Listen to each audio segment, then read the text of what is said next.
मुझे बचपन से ही डॉक्टर बनने का बहुत शौक था। मैं पढ़ाई में भी बहुत अच्छी थी। दिल लगा कर पढ़ाई करती थी, मगर मैं जानती थी कि हमारे हालात मुझसे इस बात की इजाज़त हरगिज़ नहीं देंगे कि मैं डॉक्टर बन सकूं। मगर फिर भी मैं अपनी कोशिशों में लगी रही कि किसी तरह से मैं डॉक्टर बन जाऊं और गरीब और बीमार लोगों की सेवा कर सकूं। मेरी माँ गुर्दों की बीमारी के होते हुए इस दुनिया से चली गई थी और अब हम सब बहन भाई, दादी और बाबा के सहारे रहते थे। हमारे पास इतने पैसे नहीं थे कि मैं माँ का इलाज करवा सकें और मेरी माँ यूं ही गुर्दों की बीमारी में मर गई। बाबा के पास इतने पैसे नहीं थे कि वे माँ का इलाज करवा सकें। हम सब माँ को यूं ही तड़पते देखते रहते थे। बाबा माँ को सरकारी अस्पताल में इलाज के लिए भी लेकर गए, मगर वहाँ भी किसी ने माँ पर ख़ास ध्यान नहीं रखा और उन्हें चंद दवाइयाँ देकर वापस घर भेज दिया। अब मेरी माँ दिन रात पलंग पर लेटी तड़पती रहती थी। उनको देखकर मैं सोचती थी बस चंद साल बाद जब मैं डॉक्टर बन जाऊंगी तो मैं खुद अपनी माँ को बेहतरीन इलाज करूंगी। मगर वक्त ने शायद कुछ और ही सोच रखा था। वक्त किसी के लिए नहीं रुकता, तो हमारे लिए वक्त कैसे रुक जाता। वक्त हमारे लिए बहुत जालिम साबित हुआ था और माँ भी मेरे डॉक्टर बनने का इंतज़ार न कर सकी और इस दुनिया से विदा हो गई और मेरा ये ख्वाब अधूरा का अधूरा रह गया था कि मैं डॉक्टर बनकर अपनी माँ का इलाज करूँगी। जिस दिन माँ का देहांत हुआ, मुझे यही सदमा खाया जा रहा था कि मैंने ही डॉक्टर बनने में देर कर दी और माँ मेरी वजह से ही हमें छोड़कर चली गई। माँ के जाने के बाद डॉक्टर बनने का जुनून आहिस्ता आहिस्ता कम होता चला गया, मगर पूरे तरीके पर ख़त्म नहीं हुआ था। मैंने अब भी जिद तो जहर और कोशिश जारी रखी हुई थी। शुक्र था कि बाबा लड़कियों के पढ़ने के खिलाफ नहीं थे, मगर बाबा इस कदर भी आज़ाद ख्याल नहीं थे कि लड़कियों को पूरे तौर पर आज़ाद छोड़ देते। इसलिए बाबा हम लोगों पर कड़ी नज़र ज़रूर रखते थे। मैंने घर में सबको बोल रखा था कि मुझे डॉक्टर बनने का बहुत शौक़ है, तो सब लोग ही मेरे इस शौक़ के बारे में बखूबी जानते थे और इस मामले में मुझे कोई कुछ ना बोलता था, क्योंकि सबको एक तरह से मालूम ही था कि जैसे हमारे हालात हैं, उन हालात के चलते हुए मेरा डॉक्टर बनना नामुमकिन ही था। इसलिए सब मेरी इस बात को मेरा ख्वाब समझकर सुनते रहते थे और शायद कोई नीचे नीचे हंसता भी होगा, मगर मुझे किसी की कोई परवाह नहीं थी। मैं अपनी दुनिया में मगन थी, मगर माँ की मौत का सदमा भुलाई नहीं भूल रही थी। मैं दिन रात की कड़ी मेहनत और कोशिश के बाद में एग्ज़ाम में बहुत अच्छे नंबर लाई, जिसकी बदौलत मुझे अच्छे कॉलेज में एडमिशन मिल चुका था। जब मेरा रिज़ल्ट अच्छा आया तो मुझे अपना डॉक्टर बनने का ख्वाब पूरा होता नज़र आया। मुझे लगा मैं अब सिर्फ अपना ही नहीं बल्कि अपनी माँ का भी ख्वाब पूरा कर रही हूँ। ये सोचकर मुझे बहुत खुशी महसूस हुई और मैं बहुत दिल लगा कर पढ़ने लगी। कॉलेज में जाते भी मेरी नई नई सहेलियाँ बनने लगी, क्योंकि मैं बातूनी तो बचपन से ही थी। वाकई में बहुत जल्दी सबके साथ घुल मिल भी जाती थी। यही वजह थी कि मेरी सहेलियों की तादाद बढ़ती ही जा रही थी। वहाँ सब लोग ही डॉक्टर बनने का सपना अपनी आँख में सजा कर आए थे, मगर सभी लोग जानते थे चंद खुशकिस्मत ही लोग होंगे जो अपना सपना पूरा कर सकेंगे। हर किसी की किस्मत में चांद कहाँ लिखा होता है। तो मैं भी अपनी भरपूर कोशिश कर रही थी कि किसी तरीके से मेरा एग्ज़ाम क्लियर हो जाए और मैं डॉक्टर बनने के काबिल हो जाऊं। मेरे पापा पहले ही बहुत मुश्किल से मेरी फ़ीस भर रहे थे। उनका यही कहना था कि अगर मेरे अच्छे नंबर नहीं आए तो वे पढ़ाई छुड़वा कर मुझे घर बैठा देंगे और आगे पढ़ने नहीं देंगे। इसी डर की वजह से मैं दिन रात कोशिश में लगी थी कि किसी तरह मैं अच्छे नंबर लेकर एग्ज़ाम में पास हो जाऊं, मगर शायद मेरी किस्मत को कुछ और ही मंजूर था। जब मेरा इंटर का रिज़ल्ट आया तो मैं पास हो गई थी, मगर मेरा मेरिट ना बन सका। वह दिन मेरे ख्वाबों की तरह पूरी तरह से टूटने का दिन था। मैं इस दिन बहुत रोई कि मुझे अपना दिल फटता महसूस हुआ और मेरे ख्वाबों का मीनार चकनाचूर हो गया। मैं अब डॉक्टर नहीं बन सकती थी, क्योंकि बाबा कभी भी दोबारा से मेरी फ़ीस भरने पर राज़ी नहीं होंगे। यही सोचकर मुझे हौल उठ रही थी कि मैंने अपनी माँ के लिए जो ख्वाब देखा था मैं उसे पूरा नहीं कर सकी। अब शायद मेरी पढ़ाई का दरवाज़ा भी हमेशा के लिए बंद होने वाला था। रिश्तेदार अलग मुझे जहर भरी नज़रों से देखते रहते थे। वे लोग पहले ही मेरे डॉक्टर बनने के बहुत खिलाफ थे और अब तो जब मेरा मैरिज ही नहीं बना तो सबको मुझ पर हंसने का मौका मिल गया था और मैं सबसे मुंह छुपाती भी रहती कि कहीं कोई मुझे देखकर हंसने न लग जाए। उन दिनों में कहीं आती जाती नहीं थी। मैंने किसी के भी सामने आना बंद कर दिया था और सबसे ही दूरी तैयार कर ली थी। क्यों कोई मेरे रिज़ल्ट के बारे में सवाल ना कर ले। उन्हीं दिनों मेरी एक कॉलेज की दोस्त ने मेरे हाथों में उम्मीद और रोशनी की एक किरण थमा दी। ये कॉलेज में मेरी अच्छी दोस्तों में से एक थी और इसका भी मेरी तरह ही मेरिट नहीं बन सका था और इसके घर वाले भी पैसे देकर इसका मेडिकल कॉलेज में एडमिशन नहीं करवा सकते थे। मगर इसे भी मेरी तरह अपने और अपने घर वालों के हालात बदलने का शौक़ था, तो इसी ने मुझे राय दी कि अगर किस्मत में डॉक्टर बनना नहीं लिखा तो हम नर्स तो बन सकते हैं।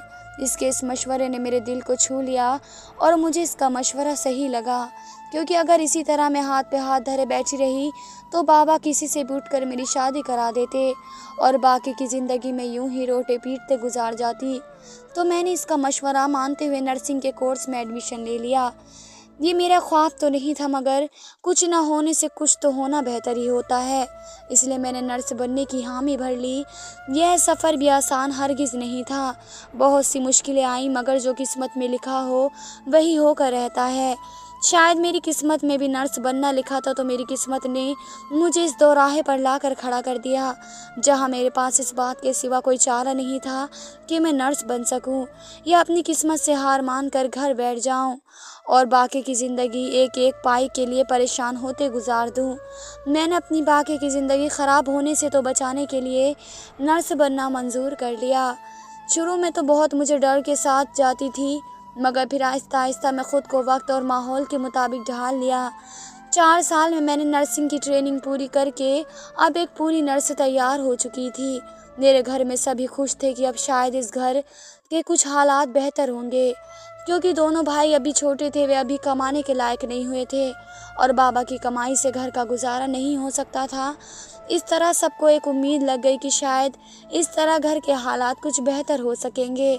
सभी लोग मेरी तरफ उम्मीद भरी नज़रों से देखते थे और उन लोगों की उम्मीद पर पूरा उतरना मैं अपना फ़र्ज़ समझती थी। यही वजह थी कि मैं बहुत दिल लगाकर नर्सिंग का कोर्स कर रही थी ताकि मेरे घर वालों के हालात बेहतर हो सके। मैंने अपनी तकदीर और किस्मत के साथ समझौता कर लिया था। मैंने सोचा था मेरा बुनियादी मकसद ही लोगों की सेवा करना था, तो वे नर्स बनकर भी तो हो सकती थी। मैंने नर्स बनते हुए खुद से वादा किया था कि मैं अपनी निगरानी में मरीज़ों की दिल से देखभाल करूंगी और उनका ख्याल रखूंगी। इस सोच ने मुझे तसल्ली दी। नर्स बनने के बाद नौकरी ढूंढने के बारे में आई तो इस काम में मुझे बेहद परेशानी का सामना करना पड़ा। मैं नौकरी ढूंढने को जिस कदर आसान काम समझ रही थी, यह काम इस कदर आसान साबित ना हो सका और इसके लिए मुझे बहुत जूतियाँ घिसनी पड़ी और दर दर की ठोकरें खानी पड़ी, क्योंकि अस्पताल घर से बहुत दूर था तो कोई तनख्वाह ठीक नहीं दे रहा था। इस कशमकश और रंजिश में दिन गुजरते जा रहे थे और मुझे अपनी मर्जी और दिल के मुताबिक नौकरी नहीं मिल रही थी। बाहर निकलकर मैंने जाने कि नौकरी करना आसान काम हरगिज़ नहीं था। इसके लिए धूप में जलना पड़ता था और जब हर तरफ से मुझे मायूसी के घटा-घोर अंधेरे और बादलों ने घेर लिया, तो इस वक्त मेरी इसी दोस्त ने दोबारा से मुझे रोशनी की किरण थमाई और उसने इस अस्पताल का पता दिया जहां मैं नौकरी कर रही थी। यह अस्पताल मेरे घर से ज़्यादा दूर भी नहीं था। मैंने यहाँ भी अपनी किस्मत आजमाने का फ़ैसला किया और मैं घर से नौकरी के लिए निकल पड़ी। वहाँ पहुँची तो देखा कि वे एक अच्छा और शानदार अस्पताल था। एक बार फिर मायूसी ने मेरे इर्द गिर्द डेरा डाल लिया और मुझे यहाँ भी बात बनती नज़र नहीं आ रही थी, मगर अपनी किस्मत को आजमाने का फ़ैसला कर लिया था। शायद आज मेरी किस्मत मुझ पर मेहरबान हो गई थी और ये नौकरी मुझे मिल गई। इस नौकरी को पाकर मैं बहुत खुश हुई। मैंने अपनी दोस्त का दिल से शुक्र अदा किया। अगर मैं मेरा कदम कदम पर साथ नहीं देती तो शायद आज मैं यहाँ तक नहीं पहुँच सकती थी। यही वजह थी कि मैं इसकी बेहद शुक्रगुजार थी और आज नौकरी मिलने के बाद इसकी और कर्जदार हो गई थी। दुनिया में शायद मेरे दोस्त जैसे लोग बहुत कम मौजूद थे। मुझे आज यकीन हुआ कि दुनिया सिर्फ बुराई नहीं बल्कि अच्छाई भी मौजूद है। मैंने खुशी खुशी घर जाकर घर वालों को ये खबर सुनाई। खबर सुनते ही सबके चेहरों पर खुशी की लहरें दौड़ गई और सब बेहद खुश हुए। जहां मुझे नौकरी मिली वह अस्पताल बहुत अच्छा था। वहां के डॉक्टर और नर्स स्टाफ भी बहुत अच्छे थे। वहां किसी भी चीज़ की कोई कमी नहीं थी। अब मेरी नौकरी नर्स के तौर पर शुरू हो चुकी थी। मैं रोज़ाना बहुत खुशी से अपनी नौकरी के लिए घर से निकलती थी और वहाँ भी अपने तमाम काम खुशी से पूरे कर रही थी, क्योंकि मदद और इंसानियत का जज्बा मेरे अंदर कूट कूट कर भरा हुआ था और अब अपने जज्बे को दिखाने का मौका मिला था, तो मैं इस मौके से भरपूर फ़ायदा उठा रही थी और ख़ुद दिल लगाकर मरीज़ों की सेवा और ध्यान कर रही थी। मेरी ड्यूटी जिस वार्ड में लगी थी, वहाँ सबसे कोने में एक कमरा मौजूद था, जहाँ किसी को भी जाने की हरगिज़ कोई इजाज़त नहीं थी। अगर कोई वहाँ जाने की कोशिश भी करता तो उसे बुरी तरह से डांट दिया जाता और उसे वहाँ जाने नहीं दिया जाता था। अस्पताल में ये बात आम थी कि इस कमरे में कोई काला साया है, तभी वहाँ आज तक कोई नहीं गया और ना ही किसी ने वहाँ जाने की हिम्मत की। मगर मुझे क्यों जाने इस बात का यकीन नहीं था कि देखा जाए कि इस कमरे में क्या है, इसलिए मैंने कई बार वहाँ जाने की कोशिश की, मगर कभी हिम्मत न कर सकी और हमेशा डर के मारे बैठ जाती। मेरे ऊपर इस बात की सच्चाई हावी हो चुकी थी, इसलिए मैं इस कमरे में जाने की हिम्मत नहीं कर पा रही थी और खामोशी से इसके पास से गुजरते हुए इस कमरे का मुआयना करती, मगर मुझे कभी वहाँ कुछ महसूस नहीं हुआ। वे कमरा भी मुझे आम कमरों की तरह ही मालूम हुआ और मुझे वहाँ कुछ भी अलग सा महसूस नहीं हुआ। मैंने इस कमरे के बारे में अपने सीनियर नर्स से पूछा तो उसने ये कहकर मुझे डराया कि इस कमरे में वाकई काला साया मौजूद है और कहते हैं कि इसमें उस काले साये को खुद अपनी आंखों से देखा है। ये सुनकर मुझे यकीन तो ना आया, मगर इतनी बड़ी उम्र में कोई ऐसा झूठ कैसे बोल सकता था। मुझे इस बात का कभी यकीन नहीं आया और उन्होंने मुझे बहुत सख्ती से इस कमरे की तरफ जाने से मना कर दिया। अगर मैं इस कमरे में गई तो अपनी गलती की जिम्मेदार मैं खुद होंगी और कोई भी मेरी इस गलती का खामियाजा नहीं भुगतेगा। ये सुनकर मेरे दिल में इस कमरे के मामले में अजीब सा डर बैठ गया और मैं इस कमरे की तरफ देखने से भी कतराने लगी। मगर सच तो ये था कि मेरे अंदर बेचैनी बढ़ती जा रही थी और मैंने अपने दिल में ठान लिया था कि एक बार तो इस कमरे को मैं अंदर से देख कर रहूँगी और जाकर रहूँगी इस कमरे में। ऐसा क्या है जो हर कोई वहाँ जाने से कतराता है और इस कदर लोगों को डरा कर रखा हुआ है। अगर अभी खुद में हिम्मत जमा करने के लिए मुझे थोड़ा वक्त चाहिए था और मैं अभी अपनी नौकरी की भी खतरे में नहीं डाल सकती थी, इसलिए अभी ऐसा कोई काम नहीं करना चाहती थी जिसकी वजह से मेरी नौकरी चली जाए। बड़ी मुश्किल से तो अभी जाकर घर के हालात सुधरे थे, ना अभी किसी मुश्किल में नहीं पड़ना चाहती थी। कुछ दिनों के बाद मेरी इसी वार्ड में रात की ड्यूटी लग गई। मेरी ड्यूटी रात 8 बजे से लेकर सुबह के 8 बजे तक थी।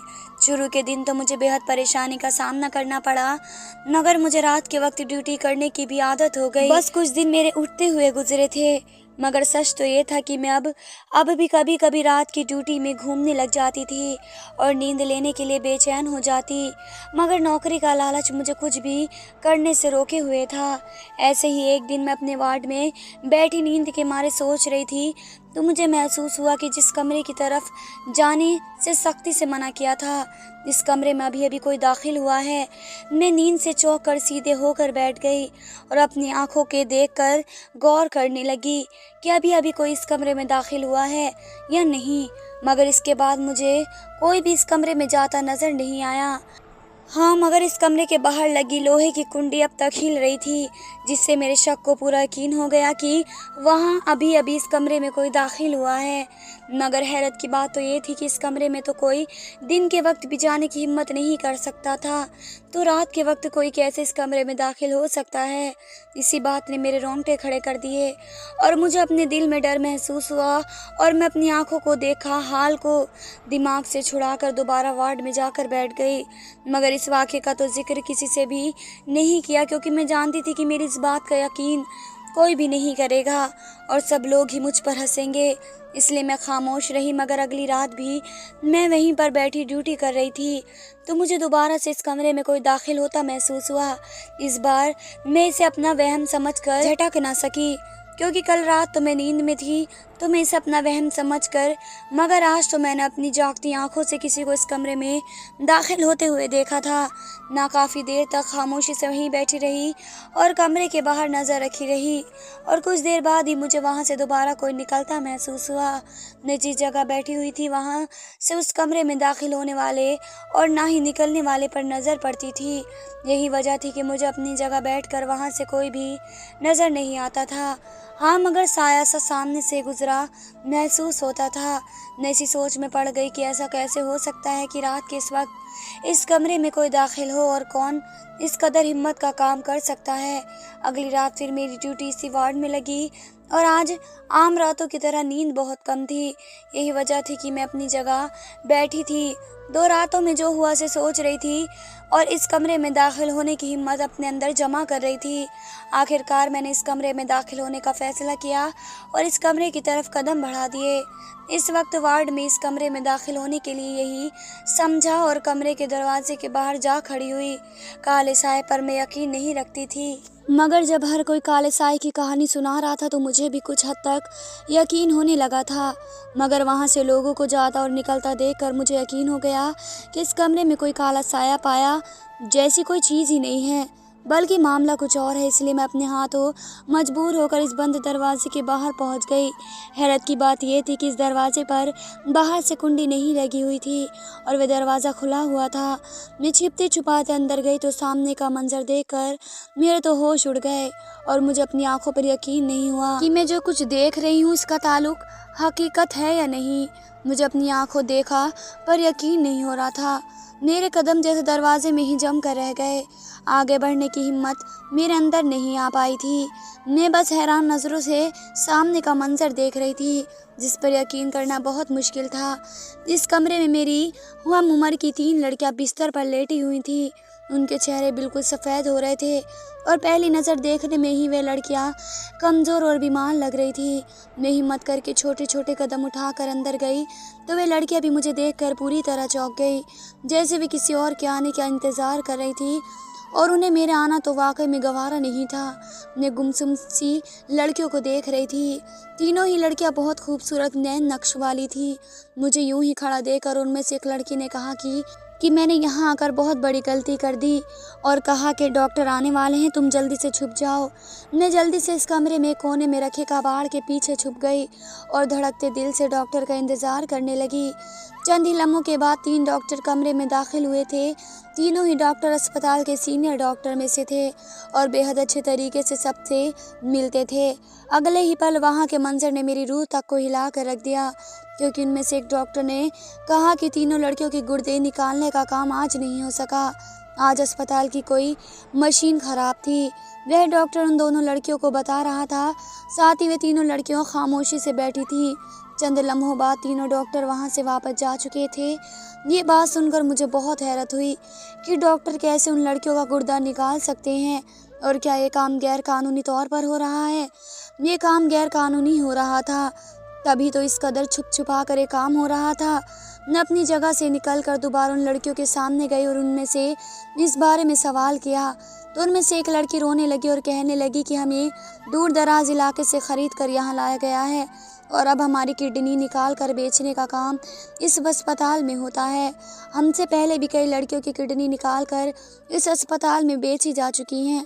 आज हमारी बारी थी, मगर किसी किस्म की मशीन ख़राब होने की वजह से आज ये काम नहीं हो सका। वे तीनों लड़कियां बेतहाशा रो रही थी। मेरे दिल ही दिल में उनकी मदद करने का ठान लिया और उन्हें तसल्ली देकर तेज़ी से इस कमरे से वापस निकल गई और जाकर अपने साथ नर्स को पूरी कहानी बताई।